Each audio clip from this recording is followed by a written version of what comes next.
반갑습니다. 전남 담양 한평 영광 장성 지역구 국회의원 이계호입니다.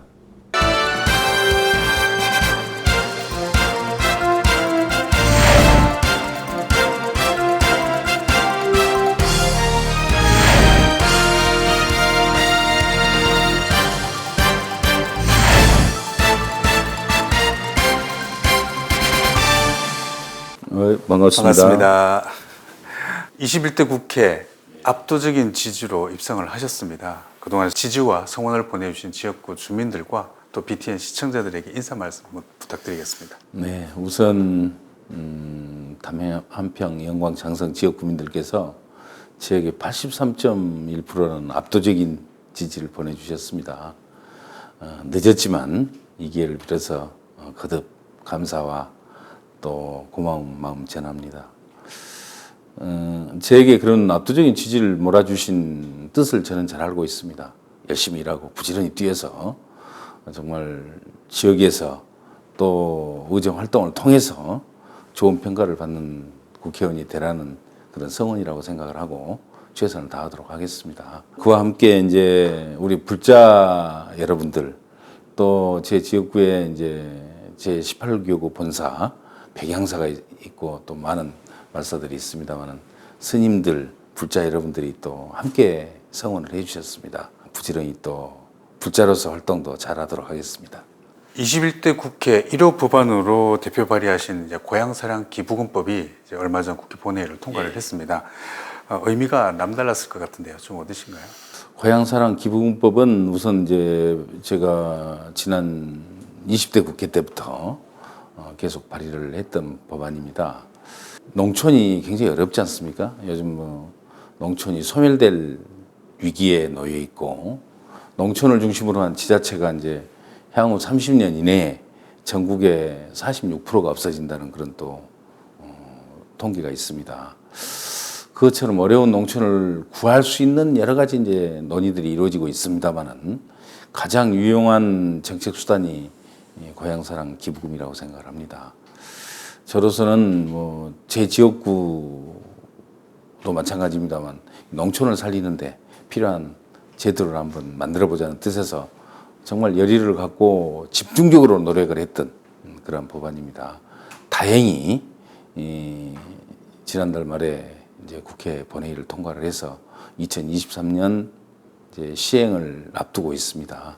저로서는 대단히 기쁘고 큰 의미를 두고 있습니다. 제가 21대 국회의원으로서 해야 될 가장 큰 목표 하나는 달성했다 이렇게 생각을 하니까 밤잠을 이루지 못할 정도로 기쁩니다. 법 통과가 되면서 좀 어떤 효과가 기대가 되는가요? 제도 운영은 어떻게 되냐면 이제 출향 인사들이 고향을 향해서 기부금을 납부를 합니다. 그건 이제 자발적 기부금이겠죠. 10만 원까지는 그렇게 되면 그에 대해서 이제 세액공제를 해줍니다.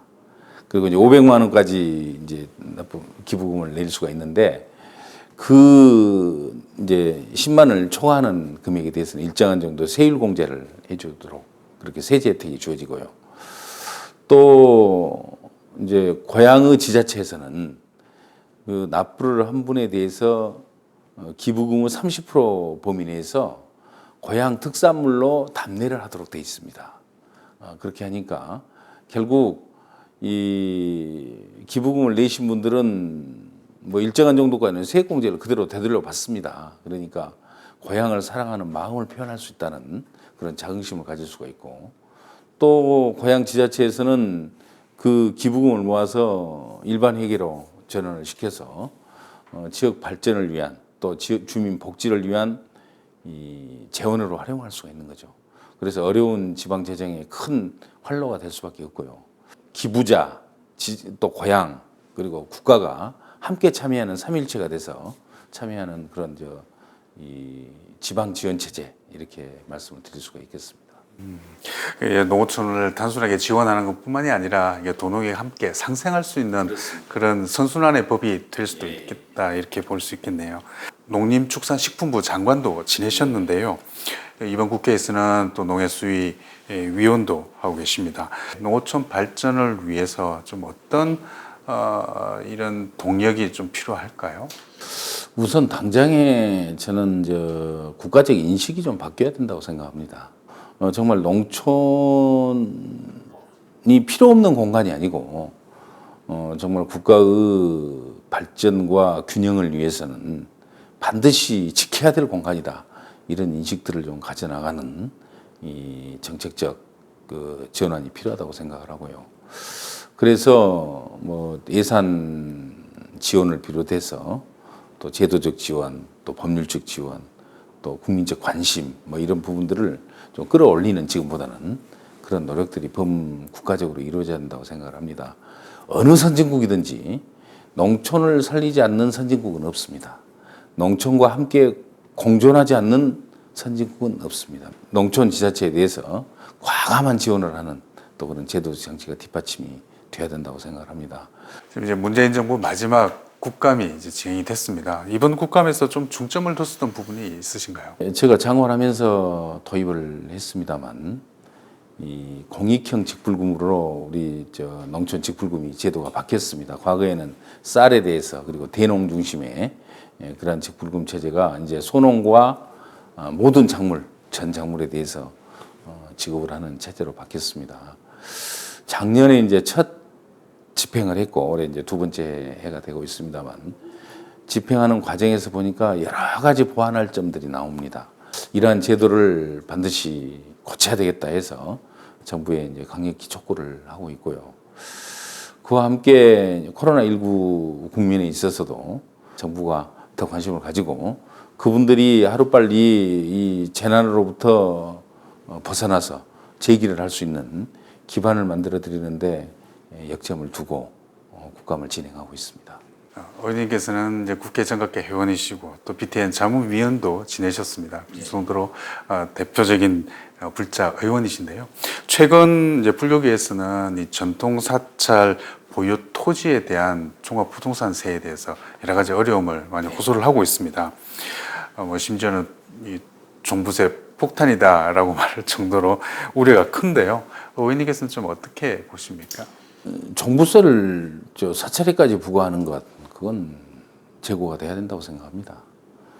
종교적 자산에 대해서 그게 뭐 영리를 목적으로 하는 부동산이 아니기 때문에 그런 부분에까지 과세를 하는 것에 대해서는 우리가 다시 한번 재검토가 필요한 그런 상황이라고 생각하고요.